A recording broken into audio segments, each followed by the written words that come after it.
அப்ப டாக்டர் என்ன ஏமாத்துக்கா சார், நான் தான் ஹீரோன்னு சொல்லி கூட்டு போனா சார், எனக்கு தெரியாது சார் இது. இப்ப இந்த கேள்வி என்ன மெல்ல டைவர்ட் பண்ணி வேற எங்கேயோ போகுது சார், நம்ம இதோட முடிச்சுக்கலாம் சார். அவர்களுக்கு ஏதோ ஒரு ஆசை பெறா இருந்துட்டு போட்டோம் சார், ஏதோ நினைச்சு வச்சிருக்காங்க சார், நமக்கு அதெல்லாம் சம்மந்தம்.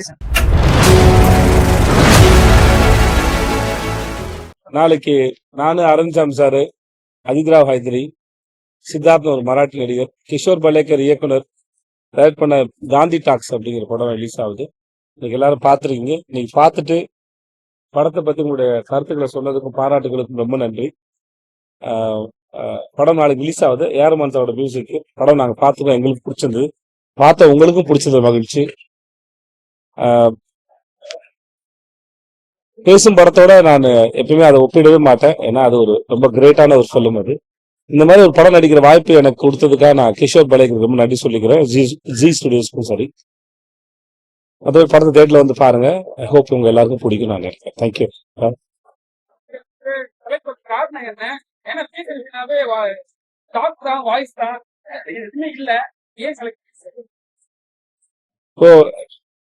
இப்ப வெறும் சைலன்ஸ் பிலிம் அப்படிங்கிறதா ஒரு படத்தை வித்தியாசமா இருக்குன்னு ஒரு படத்தை பண்ண முடியாது. படம் அந்த கதை போற போக்கும் அது பேசுற விஷயமும் எனக்கு பிடிச்சிருந்தது.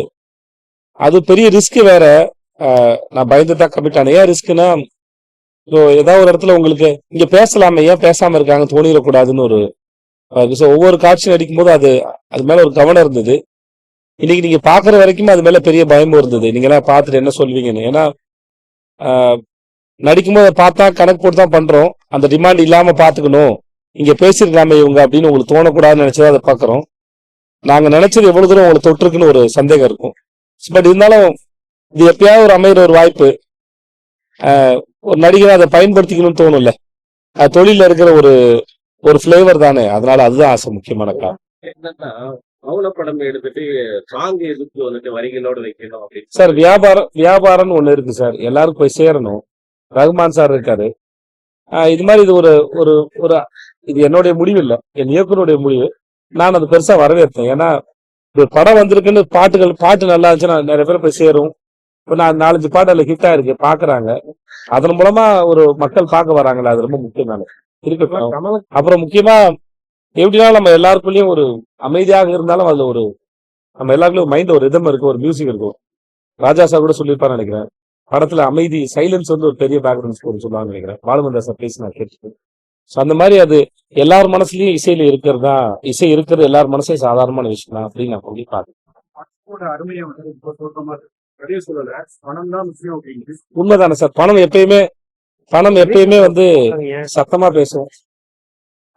உங்க சத்தத்தை மத்தவங்களுக்கு கேட்க வைக்கும், உறுதுணையா நிற்கும். நம்ம எல்லாருக்குமே அது இருக்கும்னு நினைக்கிறேன் சார். நடிக்கும் போது அப்கோர்ஸ் இருந்திருக்கும். ஏன்னா பசிக்கும் போது கையில காசு இல்லாம இருக்கிறதெல்லாம் கண்டிப்பா எல்லாம் கடந்து வந்த எல்லாருக்குமே அது ஞாபகத்துக்கு வரும்னு நினைக்கிறேன். பட் இந்த கதை வந்து எனக்கு கன்வின்ஸ் பண்ணிச்சு.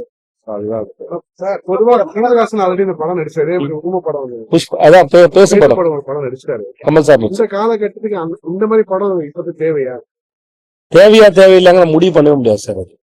அது ஒருத்தர் எழுதினாரு, ஒரு நடிகர் ஓகே சொல்றாரு, ஒரு சிவப்பாளர் ஓகே சொல்றாரு, ஒரு தயாரிப்பாளர் வராரு, நாங்களாம் சேர்ந்து நம்புறோம். எல்லா படங்களும் இப்படிதான், எந்த படமும் ஓடுமான்னு தெரிஞ்செல்லாம் எடுக்கிறது. இந்த கதை ஓடும், மக்களுக்கு பிடிக்கும் அப்படின்னு நினைச்சா எல்லா படத்தையும் முயற்சி தான் பண்றோம். அதுல சில படங்கள் வெற்றி அடையுது, சில படங்கள் தோல்வி அடையுது. பட் இன்டென்ஷன் வந்து ஒண்ணுதான். இது இந்த காலம் அந்த காலம் அப்படிலாம் உண்மை இல்லை சார். நம்ம எல்லாருக்குள்ள இருக்கிறதா முடிச்சிடறேன், நம்ம எல்லாருக்குள்ள இருக்கிறதா அது. வேறு விதமான படங்கள் வரும்போது அது சுவாரஸ்யமா இருந்தா பார்க்க போறீங்க. நான் எப்பவுமே நம்புவேன், ஒரு படம் வித்தியாசமா இருக்கிறனால கூட மக்கள் வந்து பாக்குறது. அந்த படம் அந்த நேரத்தை செலவழிச்சு அந்த காசு செலவழிச்சு பார்க்கும்போது அவங்களுக்கு அது சுவாரஸ்யமா இருந்துச்சுன்னா கண்டிப்பா பார்ப்பாங்க. அதுதான் முயற்சி, வேற ஒண்ணும் இல்லை சார். அந்த படம் அற்புதமான படம். இந்த டைலாக் இன்னும் ரொம்ப அழகா, இன்னும் சூப்பர் ஹிட் ஆயிருக்குன்னு ஃபீல் பண்றோம். நீங்க ரொம்ப நன்றி. இல்ல சார், நான் அது ஃபீல் பண்ணவே இல்லை சார். இல்ல, நான் ஏன்னா அவர் இப்படிதான் கொண்டு வந்தார், அவருக்கு அது மேல ரொம்ப ஸ்ட்ராங்கான ஒரு நம்பிக்கை இயக்குனருக்கு இருந்தது. நான் முதல்ல என்னையே தேடி வந்தீங்கன்னா கேட்டேன் நான். ஏன்னா அவர் மராட்டி இயக்குனர், அங்க நிறைய படம் பண்ணியிருக்காரு. அவங்க ஊர்ல இல்லாத நடிகர்களா அங்க இருந்து இங்க வந்து என்னையே பார்க்கணும் அப்படின்னு ஒரு கேள்விதான் இருந்தது. அவருக்கு ஏதோ படம் பார்த்தா எனக்கு பிடிச்சிட்டு வந்தேன். ஸோ அதனால எனக்கு அந்த வாய்ப்பு வந்து நான் ரொம்ப சந்தோஷப்படுறேன். அப்புறம் இது ஒரு முயற்சி தானே, அது முயற்சி எடுத்து பார்க்க தோணுச்சு.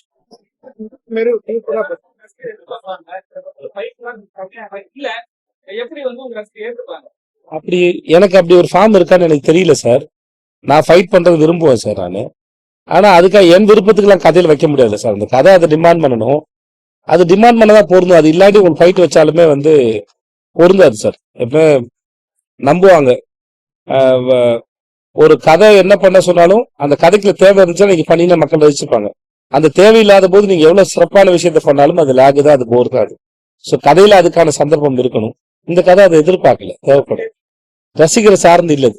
இது படம் பார்க்க ரசிகர்களுக்கு ஒரு படம் பார்க்கும்போது தயார்படுத்துற மூடு தான். இப்ப அந்த படத்துல விளம்பரமோ பாடல்களோ இல்ல ட்ரெய்லரோ போஸ்டரோ உங்களுக்கு அந்த மாதிரி வைபை கிரியேட் பண்ணாத போது அந்த இதெல்லாம் பார்க்கும்போது நமக்கு ஒரு ஐடியா வரும்ல, இந்த படம் இப்படிப்பட்ட படமா இருக்கணும். அது அவ்வளவுதான். அது அதுக்குண்டான வேலையை அது செஞ்சா போதும் சார். இந்த இந்த இந்த சைலண்டா இருக்கிறத ஒவ்வொரு நாளும் செட்டுக்கு போனா இது சைலண்டா இருக்கிறது எப்படி புரியும், எப்படி போய் சேர்ந்து கேள்வியோட இருக்கும். பட் அது புரியும் கேள்வி, அதை தாண்டி போரடிக்காம இருக்குமா ஜனங்களுக்கு அப்படிங்கறத பெரிய அந்த பயத்திலே இருக்கும். அது படம் பார்த்து முடிச்சு ரிலீஸ் ஆகிற வரைக்கும் அது இருக்கும். நாங்க முடிச்சுட்டு சுத்தி எங்க சர்க்கிள்ல எல்லாரும் போட்டு காமிச்சு ப்ரொடக்ஷன் எல்லாம் பார்த்து எல்லாரும் சொன்னதுக்கு அப்புறம் தான் ஓரளவு நிம்மதியா இருந்துச்சு. இந்த படம் அற்புதமா இருக்கு. இந்த படம் சின்ன படங்களே வந்து அவார்டுக்கு அனுப்புறாங்க. இந்த படத்தை வந்து நீங்க நிறைய பெஸ்டிவலுக்கு அனுப்பியிருந்தா நிறைய அவார்டுகள் வாங்கியிருக்கோம். ஏதோ ஒன்று கோவா பிலிம் தேசிய அவார்டு வந்து கோவா பிலிம் ஃபெஸ்டிவல் போச்சுன்னு நினைக்கிறேன். மற்றபடி எனக்கு தெரியல. அது ப்ரொடக்ஷன் தான் டிசைட் பண்ணுவாங்க, நமக்கு தெரியல. இந்த படம் உங்களுக்கு தேசிய அவார்டு வாங்கி கொடுக்கணும் சார். அவரு ஒரு தங்கமான மனுஷன். ஷூட்டிங்ல காரக்குழம்புலாம் சமைச்சு போட்டாரு. எனக்கு அவருக்கு ஒரு ரொம்ப அழகான ஒரு நட்பு இருக்கு. எனக்கு அவர் ரொம்ப பிடிக்கும். அந்த படம் அந்த கேரக்டருக்கு முதல்ல யாரோ பேசினாரு ஹிந்தில. அப்ப கடைசியில் அரவிந்த் சாமி சார்னு சொல்லும்போது எனக்குமே அது ரொம்ப சந்தோஷமா இருந்தது. எனக்கு நல்லா தெரிஞ்ச மனுஷன். அந்த பெரிய செட் அந்த வீட்டுக்குள்ள நாங்க 2 பேரும் ஒரு முறை ஷாட் முடிச்சுட்டு சைலண்ட் ஃபிலிம் தான், ஆனா நாங்க நிறைய 2 பேர் பேசியிருந்தோம். ஸோ நான் ரொம்ப என்ஜாய் பண்ணேன் அவரோட film.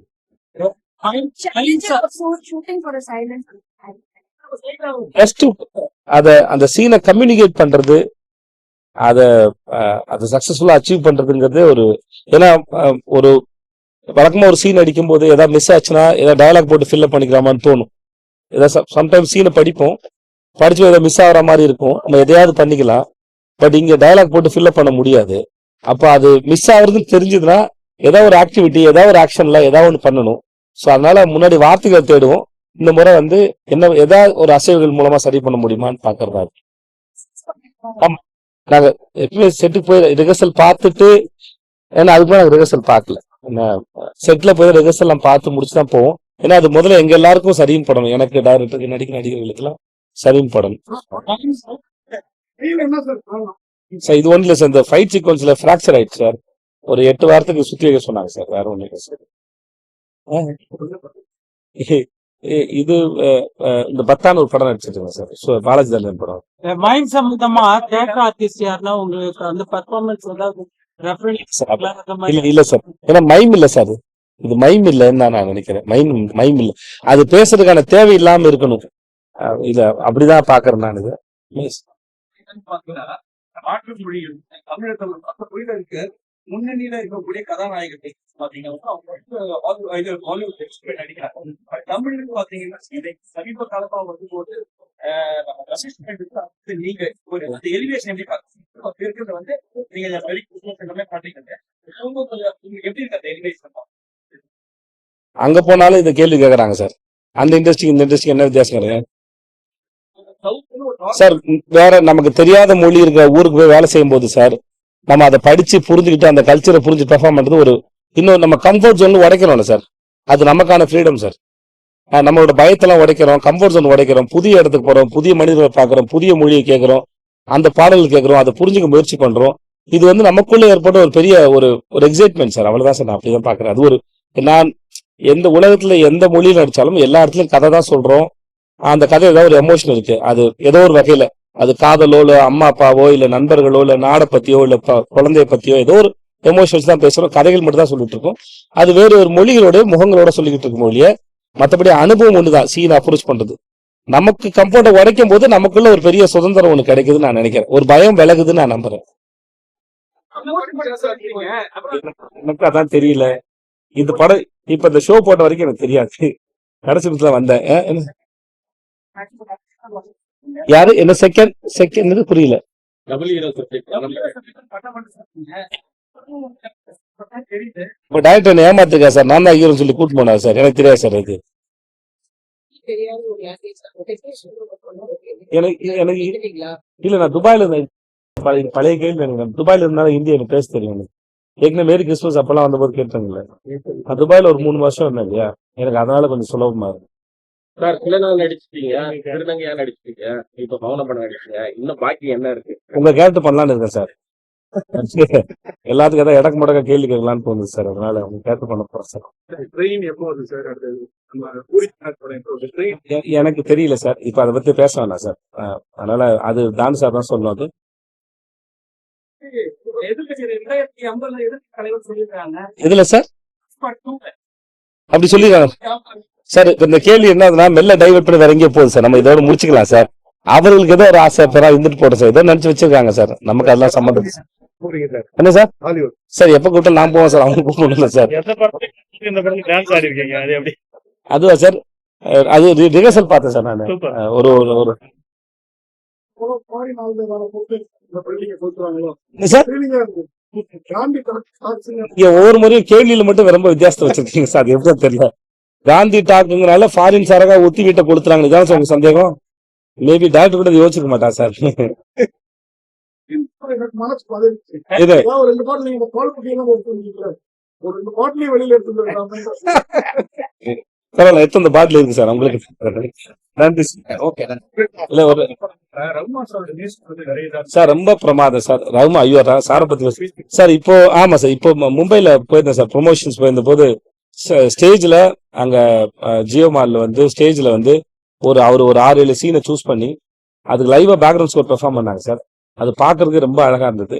இந்த படத்துக்காக ரகுமான் சார் மெனக்கெட்டதா இருக்கட்டும், ப்ரொமோஷன்ஸ்க்கு வந்ததா இருக்கட்டும், பாடல்கள் கொடுத்ததா இருக்கட்டும், இந்த படத்துக்கு அவர் கொடுத்த சப்போர்ட் வந்து அளப்பரியது, அது வந்து ரொம்ப பெருசு. இந்த படத்துல ஆக்சுவலா சொல்ல போனா எங்க எல்லாரும் நாங்கெல்லாம் பார்த்த வேலை ஒரு 5% தான்.